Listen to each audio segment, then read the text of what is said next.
Thursday mornings in Pinewood Estates were usually serene. Lawnmowers humming, sprinklers casting arcs of water, and sunlight filtering through blinds.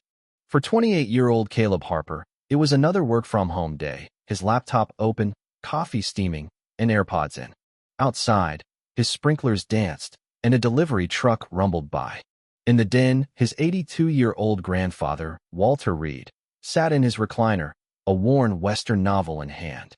A Vietnam veteran, Walter carried a quiet strength, his silence heavier than words.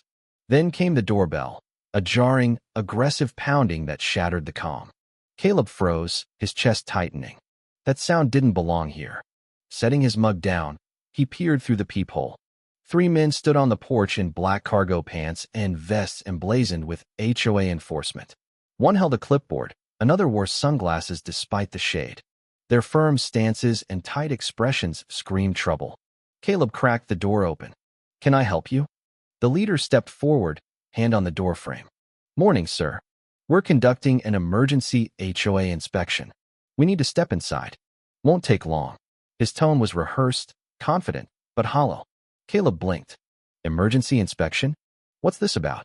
The man flashed a laminated badge, no seal, no signature, just a name and a generic logo. "Your property's flagged for noncompliance. Open the door." Caleb's gut churned. "I've never heard of this. Do you have a warrant or HOA paperwork?" The man angled his clipboard, revealing a sheet with bold text, but no official markings. The other 2 men stood silent, watching. Caleb's heart raced. These weren't cops or HOA. They were imposters. Before he could shut the door, the leader wedged his boot in the frame, shoving it open. The threshold was breached. Caleb stumbled back as the men stepped inside, boots echoing on hardwood. The house, moments ago a haven, felt like a trap. Caleb's voice caught, words failing him. Then, from the staircase, came a sound that stopped everything. The unmistakable click of a shotgun being pumped. Walter Reed stood at the top, one hand on the banister, the other gripping a 12-gauge Mossberg. His eyes locked on the intruders, calm but unyielding. "You're not HOA," he said, voice low. "And you're not welcome here." The men froze. The leader turned slowly, assessing Walter. The youngest twitched toward his belt, a reckless move. Walter didn't hesitate. He raised the barrel and fired into the ceiling. Plaster rained down, the blast shaking the walls. "Out. Now," he growled. The men's confidence evaporated. Hands up, they backed toward the door, muttering about procedure. Caleb, snapping out of his daze, dialed 911. 3 armed men impersonating HOA inspectors forced their way in. "My grandfather's got a shotgun. Send help." Walter held his ground, the shotgun steady. The men, stripped of their bravado, looked small, cornered animals in fake vests. Outside, sirens wailed, growing louder. Caleb's voice shook. "Help's coming. Stay where you are." The men didn't move. Walter didn't blink. Justice, in that moment, wore a faded flannel and orthopedic boots. 6 minutes later, 2 police cruisers screeched to a halt. Officers approached, hands near their holsters. Caleb raised his hands. 3 men inside, impersonating HOA. "My grandfather's armed, but protecting us." An officer entered, spotting Walter, shotgun lowered, and the intruder seated against the wall, palms out.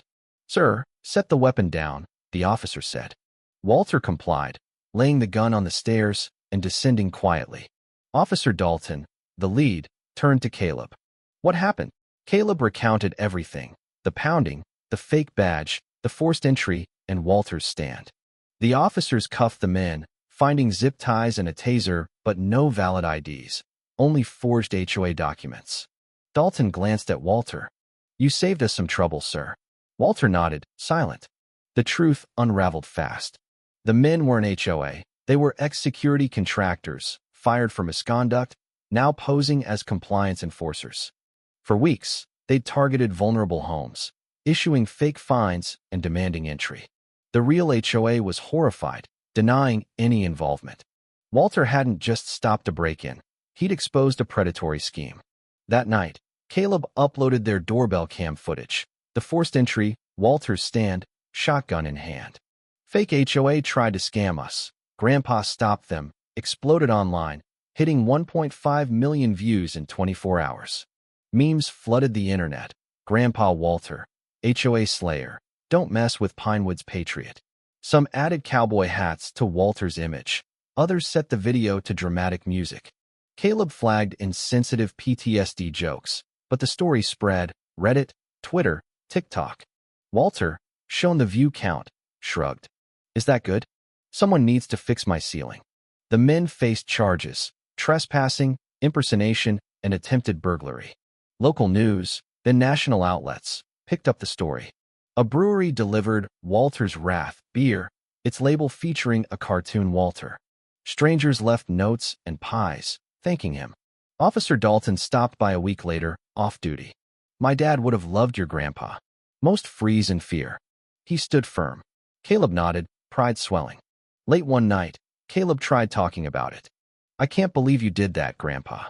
Walter sipped water, eyes on the TV. Next time they knock, you knock back harder. He grabbed a beer, stepped onto the porch, and sat under the stars. The shotgun, cleaned and oiled, rested by the door, not for show, but because it belonged. For Walter, that was enough.